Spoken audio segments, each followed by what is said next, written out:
commute, they say that they have used the commute to whatever, meditate, and just to make the switch between being up to 100 and full on adrenaline for work and actually going home and becoming parents, spouses, or much more pleasant people. To wrap it all up, what we would like to see, and what we're working very, very hard with our tenants, is to be part of the solution for getting people back into work, to make people feel comfortable to come back into work. And to further two things: the digitalization of the way we work, to increase the flexibility of how people use the spaces.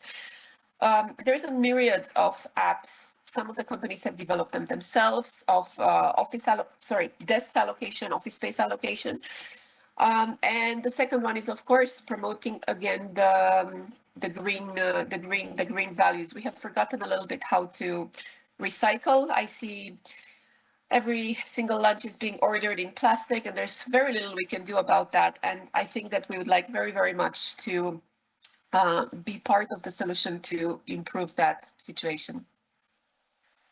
Any questions from you, Simeon?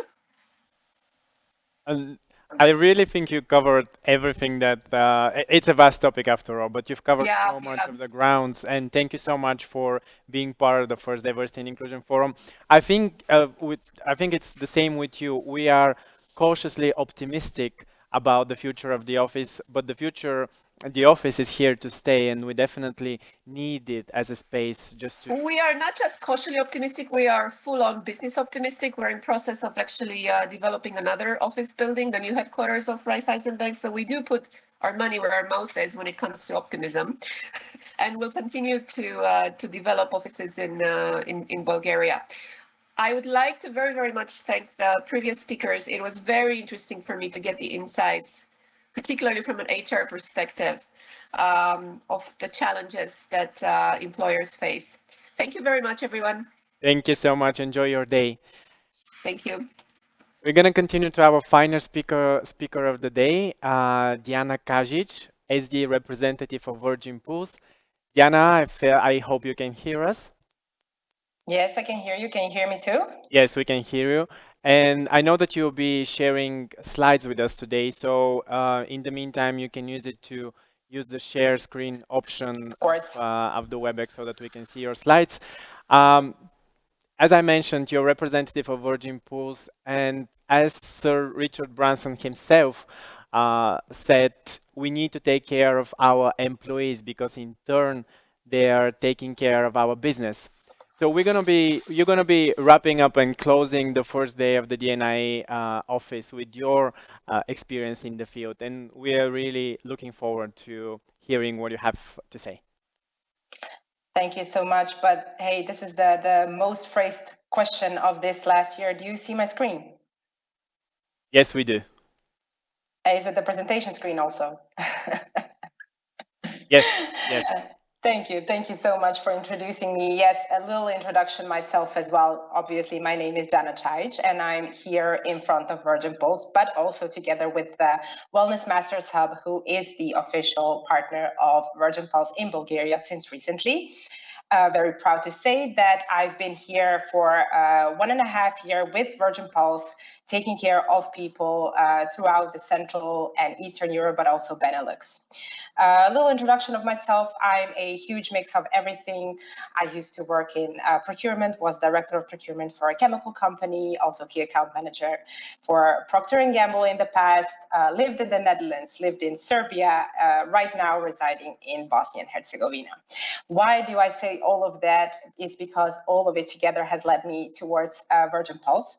Because about 1.5 years ago, I realized that I really needed to do something for myself. What happened is basically life, and I think this is something that the previous speakers, being the HR management, experience quite often. What to do when people need this certain support, but they don't realize it themselves. Of course, taking care of people has always been important, but right now with all the disruptions, disturbances, and everything that has happened to companies globally, it's more important than ever. I would say business critical.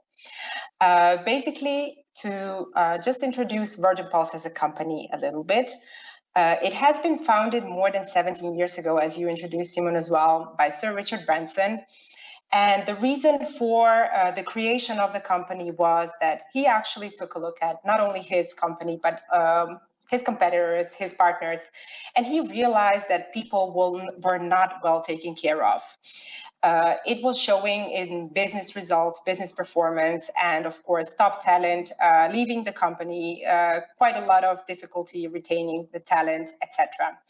So he started the company, Virgin Pulse, with the premise that if we take care of our employees, they will eventually take care of our business. And this has been the same across every Virgin company ever since. When we say that Virgin Pulse is the leading provider of digital health and well-being globally, we truly mean that in the sense that, first of all, we have our own offices across 10 different locations globally, meaning that internally, we understand that there are certain cultural barriers that we need to overcome and nuances that we need to understand in order to truly take care of our people. But we've also worked with more than 4,000 clients annually across more than 190 different countries and territories. We have successfully changed more than 14 million people already. And as we speak right now, we have more than 3 million people using our solutions, aiming to change their lives for good. What I mentioned, it is always important to take care of our people. But right now, with the situation we're in, it has become mission critical. What does it actually mean? Well, obviously, COVID-19 has already taken a toll on health and well-being of your people. Not only physically speaking, people have been infected, have had certain unfortunate situations happening with their families, friends, etc., but also mentally seen and financially as well. It has taken a huge toll on their holistic health. Therefore, we have seen that there has been a rise of health-related issues that has made, unfortunately, employee well-being not only important, but it has made it business critical to support our people in the best possible way that we can nowadays. In order, obviously, to prevent it taking a significant toll on all different areas of your organization. So as you're here today, I definitely am taking the opportunity and the privilege to say that you have probably already tried various acts of wellness within your organization. We have seen with variety of HR managers and all of those clients we mentioned before that all these different acts of wellness, such as, for instance, having a fruit basket if the offices are open, or maybe creating certain mental well-being workshops, or even nowadays yoga webinars, even going as far as creating a well-being intranet or launching an EAP program. Everything is good, of course. It's important to try it out and to be proactive, but it does not amount to a well-being strategy. And why is that the case? Because we have seen that there are typically 4 different barriers that we need to overcome in order to have the success with the health and well-being solution we're launching. First of all, we need to know which people need the support the most. So we have seen that typically there are 3 different groups of employees within every industry and organization. From health experts, those are, let's say, 15 to 20% maximum of very sportive, very health aware people that whatever you do, they will just jump on it and be also successful with it. But it's just a small portion of our population. The majority consists out of health strivers, I would say 60 to 65% statistically seen. Those are the people that would like to change something, but like as I had in the past, something comes between it, and that is life. It's either today I don't have the time for it, or maybe I'm just too busy doing other things, or I will even go as far as to say I've been doing my life as I was so long and I don't see the need to change something. But on the other hand, we also have the health skeptics, which I would say are the people that I call personally walking time bombs. Those are the most dangerous people to an organization. Why do I say that? Is because they're the people that are completely unaware of anything health related. They do not have the time nor the will, or maybe they have tried something in the past and it wasn't working, and therefore they have lost the motivation to even try. So those are the people that we look as the basic denominator in everything we do at Virgin Pulse. So we really are aiming and successfully achieving the attraction and attention of those people that need the support the most. So once we have identified which people we need to get engaged with and to work with on their health, we then need to communicate properly to them. So if we use any scare tactics related to, disease prevention, or maybe let's say fitness-related topics within the collateral, that's not going to attract those people that need the support the most. It's only going to push them further away.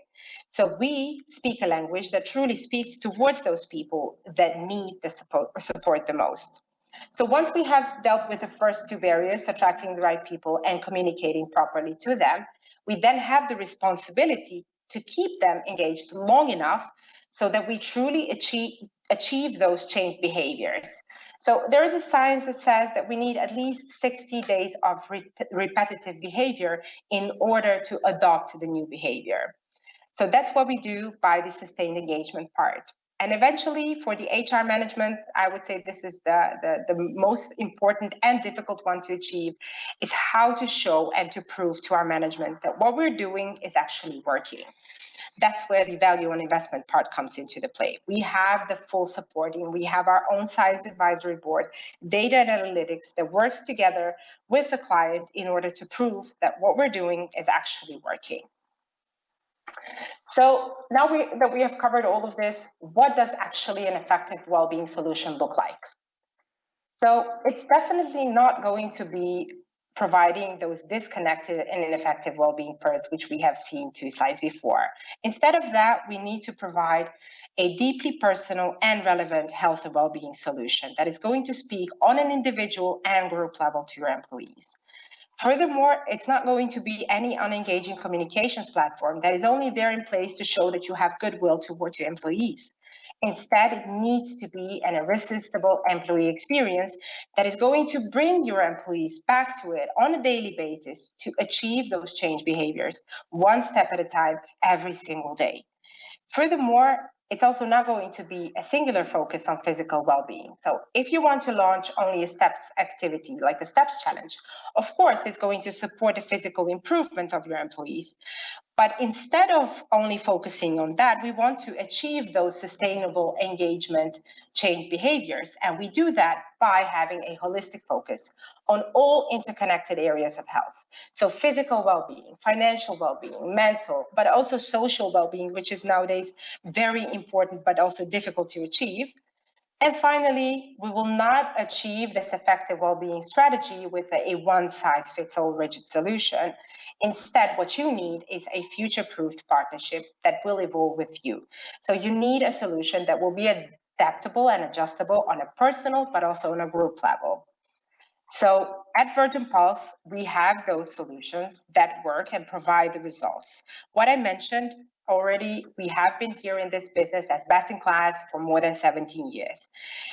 Based on all of those years of experience, but also what I mentioned, having our own science advisory board that not only has an internal team of experts, but also works with Harvard Medical School, World Health Organization, and Oxford, we're driving this value one person at a time, as we do have more than 37 holistic well-being topic areas within our solutions.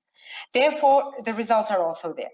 So we have 80% of our users tracking those daily behaviors and achieving results on a daily basis. And one of the examples that I wanted to stress out here is that 97% of our users have increased their ability to cope stress. So that means that the resilience is there. Whatever happens, whether what my previous speakers mentioned, we're going to do that working from home or in the office, we need to make sure that our people are resilient and that they can cover it all. So how we do that is basically by taking your employees on a virtual journey around the world. This is just an example of the next 2 challenges that we will have coming June and July. And that is, we take your employees on an Olympic journey towards Tokyo.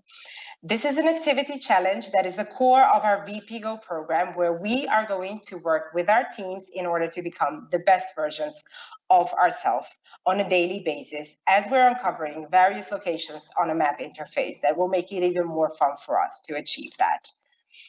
So to wrap it up, I would like to say once again that I'm very happy to be here, but also to stress out that we have the Wellness Masters Hub in Bulgaria. If you have any questions, please do make sure that you refer to them, and we will set up a non-binding free demo for you to see what the VP Go program looks like, if you're interested, of course. And if you have any questions, Simon, please. Thank you, Jana. It was really lovely, and I'm super happy to see this effectiveness of the well-being solutions that you have at Virgin Pulse. This is really impressive. Of course. Congratulations about your work. Thank you about mentioning also the Wellness Master Hub, which are one of the main partners of the Diversity and Inclusion Forum, and we've already acknowledged them so far. Thank you and enjoy your day. Thank you. Thank you so much. С това всъщност и първият ден на първият форум за Diversity and Inclusion в България приключи. Благодаря много на всички, които ни гледаха. Благодаря за въпросите, които задавахте. Ще се видим отново с вас утре, отново в 10 часа. Регистрацията, която имате, важи за всичките дни от форума, включително и за сряда. Програмата може да намерите в нашите социални канали. Благодаря много на преводачите, които бяха днес с нас, преводачите от английски и български, както и преводачите за жестовия превод тук при нас в Лончи, както и за техническата подкрепа на Лончи в осъществяването на форума. Аз съм Симеон Василев, председател на фондация GLAS, и за нас беше чест да бъдем с вас днес тук. Благодаря ви и довиждане!